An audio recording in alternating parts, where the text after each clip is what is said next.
So it's field trip time, folks. I'm just following Nick from Nick's Allotment Diary.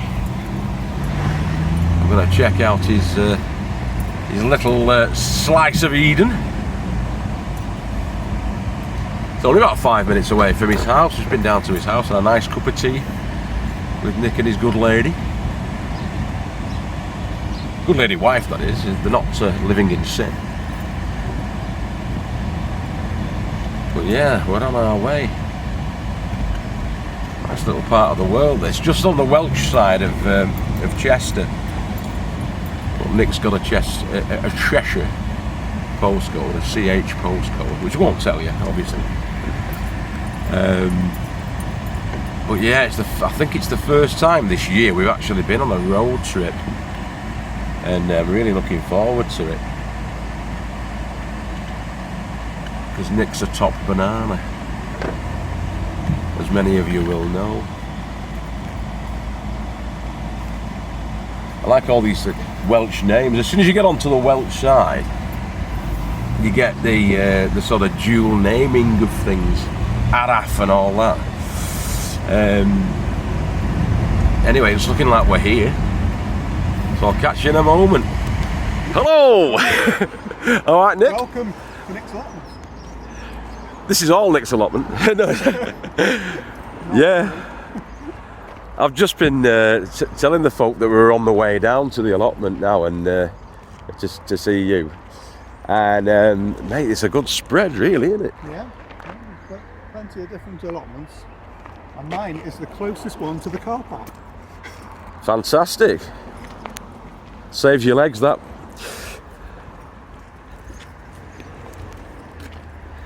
All this steel sheeting. Yeah. Corrugated profile sheeting. That's a decent idea, I suppose, isn't it? Yeah, that's next door's allotment. Well weeded.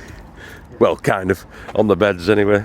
That's the problem we're all having at the moment with all the sort of seeds that are flying around. It's impossible, really, isn't it, to keep on top of everything. There's a lot of weeds at this time of the year with all the rain we've just had. Yeah. Oh God, yeah. And the warm weather we've suddenly had in the last few weeks, all the weeds have just sprung up. Eat the weeds, they say, don't they? Yeah. I was mentioning earlier, actually, if you could eat bindweed, we'd never go hungry, Yeah, would we? that's true. Yeah, so here's the allotment that you'll have seen a few times on YouTube. You're always sort of pottering around in there, aren't you? Yeah, in the fruit cage, my greenhouse, and I've got these 6 raised beds, a few of which are now no dig. Are these sort of like 8x8 or something, size-wise, roughly? Maybe not quite 8x8, is it? Yeah, I was going to say. Maybe, I'd probably think that 8 that way, isn't it? Because they're, how many, there's 4 paving slabs, so what are they, 2 foot wide? Yeah. Slabs about 8x8. Yeah. Yeah. So I've not got loads actually in planted yet because of the weather we've had up to now, but I've got quite a lot of stuff ready to go out. So let's take a look. Yep. Okay. It's a nice little plot, this, mate. It's good. Yeah. So I've got a few lettuces and broad beans. The broad beans have been nibbled a lot by pea and bean weevil. They're one of the ones that we get a lot on this site. So I don't tend to grow peas specifically because the peas just get completely eaten by them.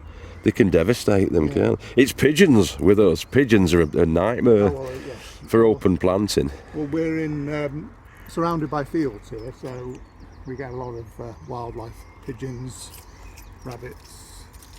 Well, that's one thing we don't get, thank God. We don't have the rabbit issue. We've had rabbits, to be honest. We don't get a lot of them, but pigeons definitely we get a lot of issues. But we have had a few rodent issues, let's say. Roland the rat. Oh, we were plagued with bloody rats in the Black Shed of Death on our site, which is similar to this one. they'd made the nest over winter in that, and it was an absolute disgrace. It took me ages to disinfect everything, but we managed to get on top of them. Yeah. So I've got some shallots in there. Right. Those are a row of shallots. So what are you? Sorry. What are your plans for this bed then? You've got your broad beans there. You've got your shallots there, lettuce. Brassicas I'm going to have in the rest of this bed. Yeah. I've got all those ready to go out now. I've got some kohlrabi, some cauliflower, and some cabbage to go out. Right. So they're going to go in there. And then this bed here is going to be my pumpkin and squash bed. These potatoes that are coming up here were from last year. Self-seeded. That didn't quite get dug up last year. You can never get them all, can you? All, no. They're like ninjas. So what I've decided to do, rather than take those out, I'm just going to let them. Let them crack let on. them just produce and see what. See if I can just get a few extra spuds from there. And then I'm going to put pumpkins and courgettes and squash in this bed. Yeah. And then if we come over to this bed, my plan with this one is at the moment I've got spring onions and shallots. They're the Zebrun shallots. Right, yeah. From seed, these aren't They're these? from seed, yeah. Yeah. And The Zebrun, they're that sort of like long banana. They call them banana shallots, don't they? Yeah. So I've got all my onions this year in buckets because I had a lot of problem with white rot last year. So I've decided. I was speaking about white rot last night, to be honest. Yeah. We got a bit on. Yeah. So I've decided that I'd put my garlic and onions just in buckets. It's a good idea, I think. Yeah. Because the white rot's a soil-borne fungal infection sort of thing, isn't it? So I've got it in a few of the different beds now, and I'm really struggling to get a decent crop of onions from them. So I thought, right. So I've got them. I've got a few onions, a few garlic, and I've got my spuds in buckets at the back. So this one here was an early one, which I had it going in the greenhouse. Yeah. They're nearly ready to go. They're nearly ready to be tipped out now. Can you remember the variety for these ones? I've got them on the bucket. Are they earlies? Rocket. Yeah. That's Yeah. the early one. And then I think I've got Kestrel, Nadine, and Charlotte. Charlotte, yeah. Good salad potato, Charlotte. Yeah. So Where did you get up? I've got some of these. I got them from Paul Green Nurseries up at Charnock Richard. Did you get them online? Yeah, I got them from Oakland's. Where Tony O'Neill gets his. Yeah. Yeah. So They're about £3.50, aren't they? I remember about £3-ish. Yeah, something like that. Yeah, I think Oaklands are good, aren't they? You get good value from Oaklands. Yeah. So this is my plum tree. It's I gave it a good hack back last year, so it's not produced loads this year. I think the blossom came out at the wrong time this year. We had, if you remember, in April we had this in the UK. We had really cold weather. You had a cold snap, didn't you? So yeah, I think a lot of the blossom unfortunately got frosted. I've got a few plums coming, just the odd few. So, I was brutal last year, Nick. I took the dams and the plum tree, and I got rid of them because we were never getting any off them. We got about, I think last year we got about 4 plums, and it was just shading everything out. So I thought it wasn't worth it. But if you can get a good flush of plums on, then you're laughing, aren't you? Because they're a great fruit. My next door neighbour, she's got these 2 really established plum trees overhang, and they always do really well. They always have a really good crop of plums on. You can see there, they've got loads on, haven't they, there? Yeah. So and I've got this year I've got my blackberry, thornless blackberry, and I've finally trained them along these wires built this frame because I did just have them a few canes supporting it, and I just needed something to tie in. It's a better idea, that. It's a spelly area, isn't it? Yeah, so and then I can just tie the new canes in for next year then. Yeah, have them all running across. Yeah, and these always have the big, thick, juicy blackberries on the. I'm just looking at birds love them. Just looking at the blossom on that. It's a whopper, isn't it? Yeah. Yeah, so they always do well. I like it. Yeah.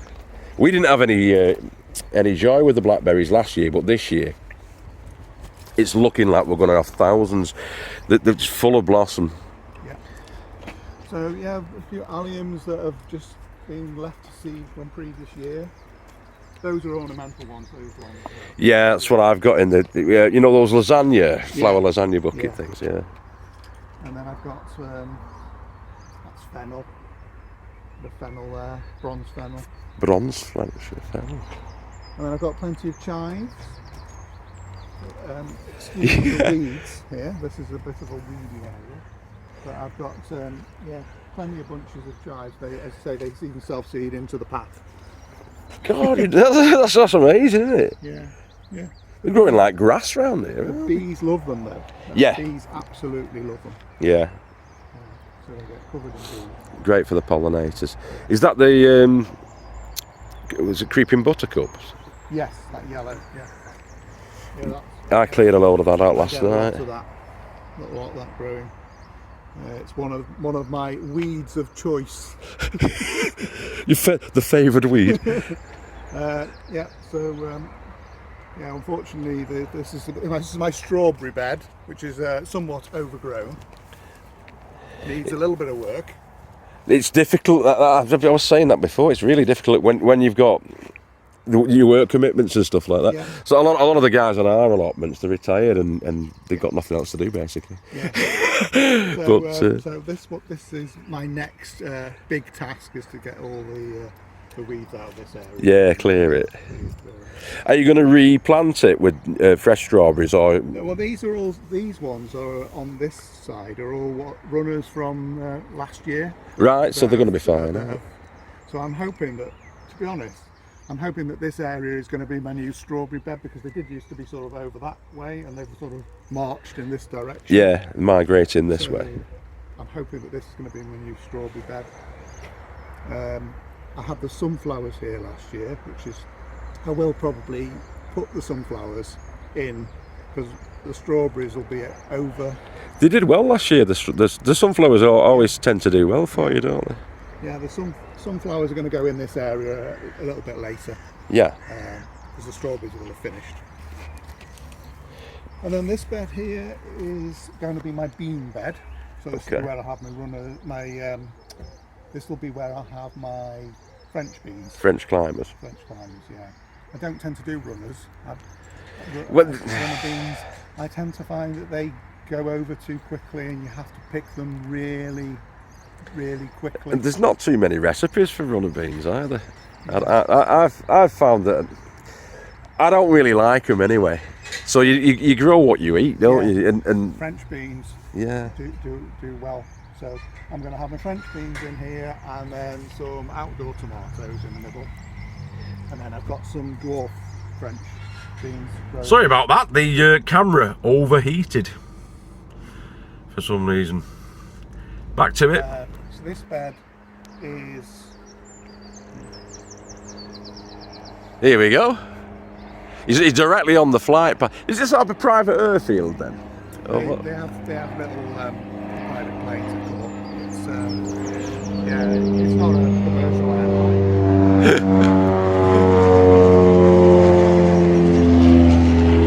Some rich guy off on his travels there.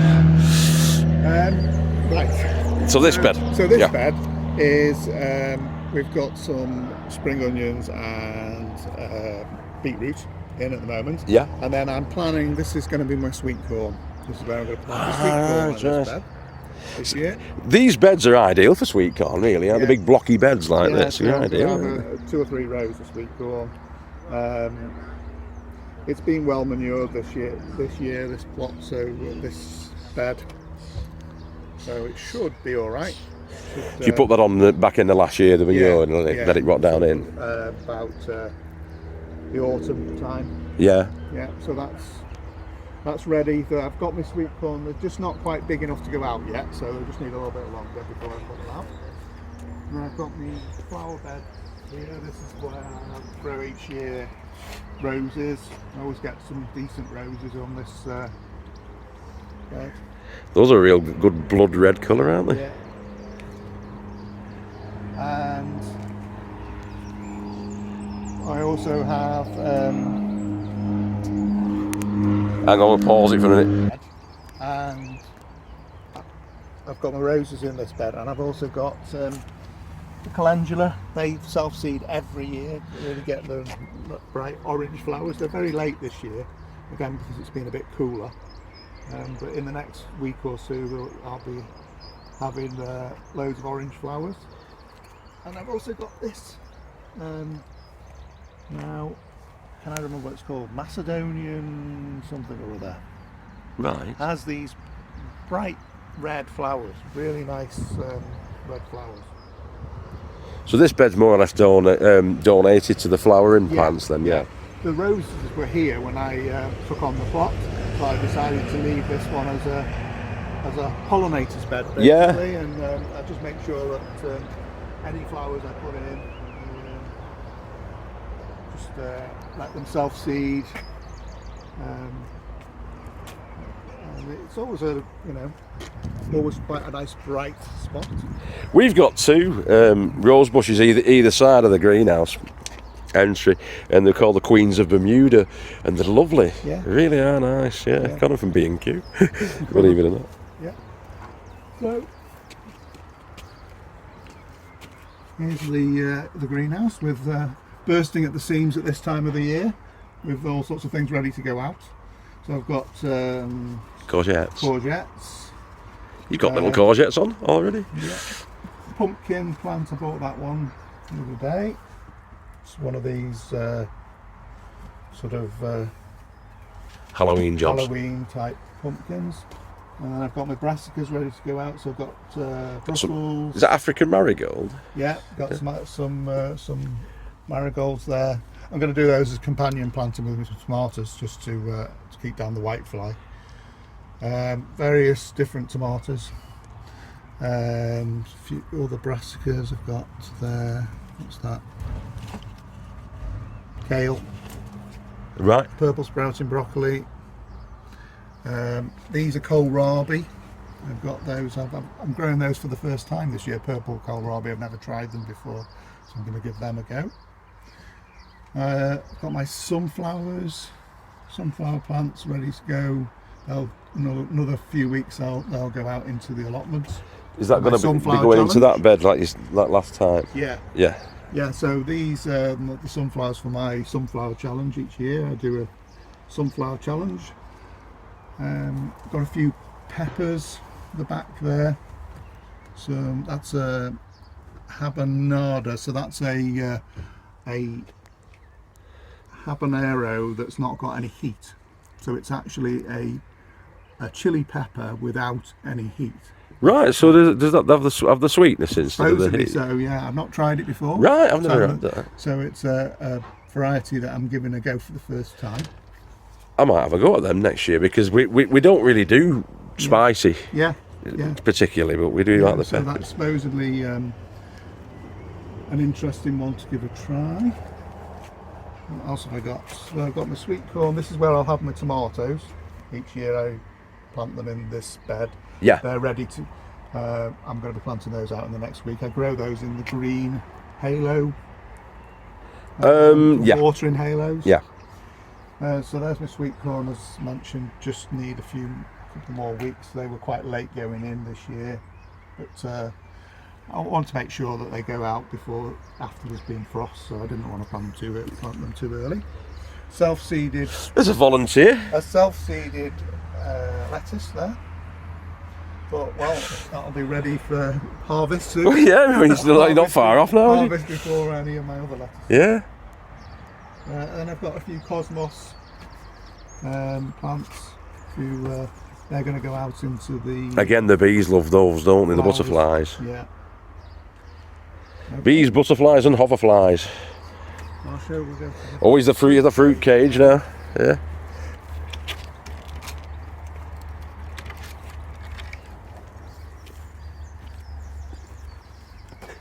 So I've planted now all the fruit bushes round the outside, so it's easy to get in and out, because I was finding, when I had them everywhere, that it was really difficult to You can't weed, yeah. And it was difficult to harvest.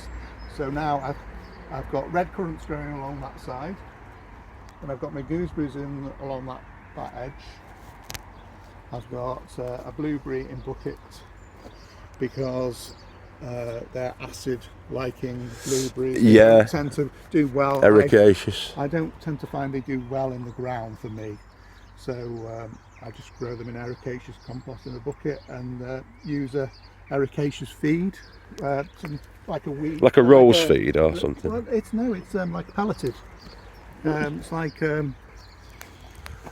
Miracle Grow type version of pellets, and it's an acid one. You can use it for azaleas and all that sort of thing. Yeah. As well. So that helps keep the acidity down. A lot of the flowering plants, they do like the acid, don't they? Yeah. It's slightly acidic soil. Yeah, so that's the red currants on that side. And I grow the black currants along the back.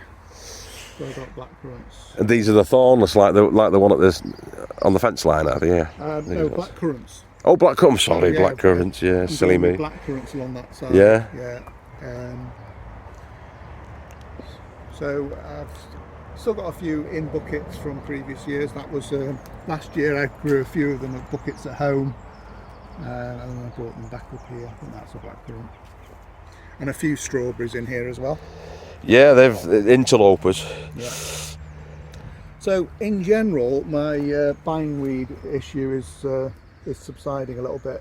There is still some, you can see here, there's a bit there coming up.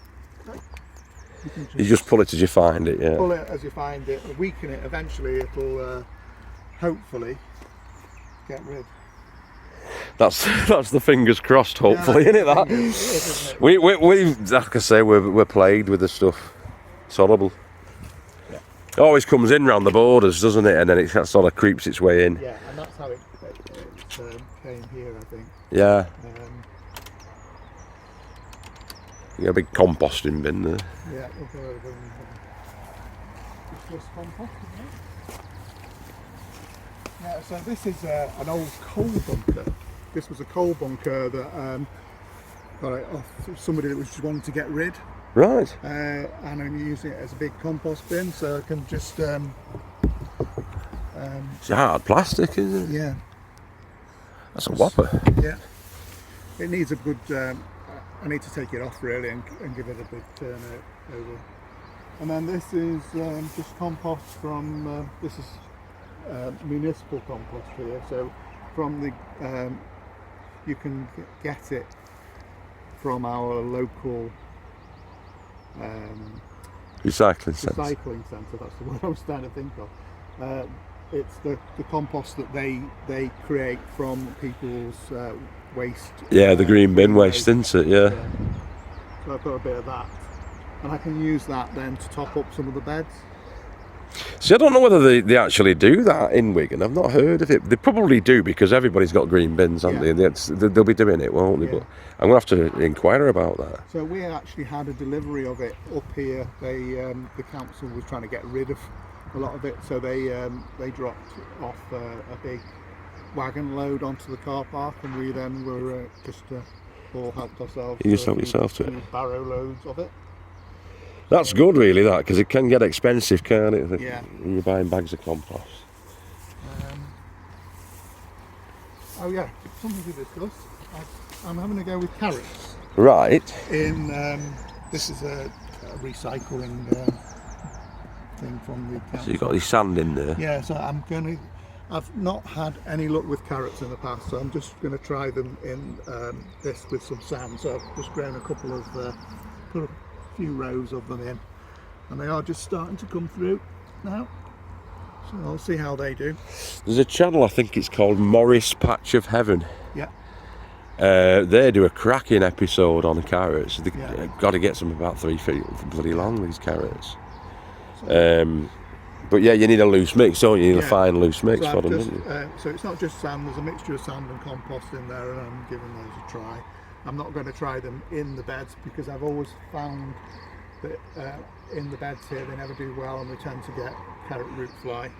I'm hoping that these just being a little bit raised up might protect them from carrot root fly. I think what I may do is put a bit of insect mesh Yeah, around the some horticultural just net round the mesh. outside, just to protect them. I think that's my plan. I don't know whether it's true, but I've heard that if you can get them above 20 inches off the ground, Yeah. then the female carrot root fly only flies up to 18 inches off the ground, and so she can't lay her eggs, can't get high enough. So I think buckets are a great idea for the carrots. Definitely go for the buckets. It's peaceful down here as well, isn't it, mate? Eh?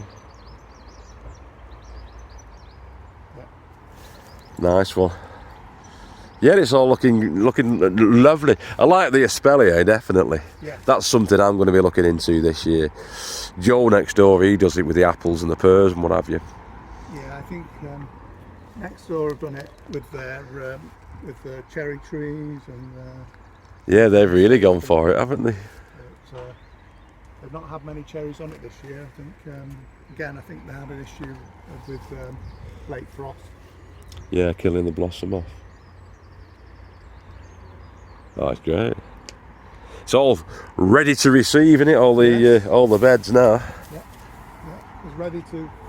So I've got quite a lot of, as you saw in the greenhouse, I've got quite a lot of stuff to put out, and in the next week or so, I'll be filling these beds quite fully, I should imagine. Stuffing them to the gunnels. Yeah. Right, well, thank you very much for inviting us down, Nick. Thanks, Tony. It's been great to Fist see bump. You. Cheers. Take care. I'm not going quite yet, but I'm going to stop filming so me and Nick can have a bit more of a chat. But it's just great to get out and about, innit, and have a meet up. Like I said, we've not seen each other for 2 years. Yeah, that's right. That was Stu's meet up, that wasn't it? Up at heading towards Preston Blackpool way, wasn't it? Yeah. Kirkham way. Yeah, it's good. I'm amazed at these. I am amazed at them. Nice. Just fitting in where they can. Yeah. As I say, They're like grass, aren't they? Look, I only had one bunch of these at one point, and they've just self-seeded into various different positions. They're taking over, aren't they? And like you say, the bumblebees, they're enjoying them, aren't they? Yeah. Right. And those are the 2 chilies that Nick's just given us. King of the North and Rainbow. So we'll see how they get on. Thanks very much, Nick. Top banana. Right, so there we go. That was Nick at Nick's Allotment Diary. Link will be in the description below. Nick's going to come up and see us in a couple of weeks as well and return the visit. I've just given him a load of buckets, the cut flower buckets he's made up, and also some cakes that the lady farmer baked last night. Right, I'll catch you later on, boys and girls. Keep growing with your heads down. Back on the plots tomorrow. See you later. Bye bye now.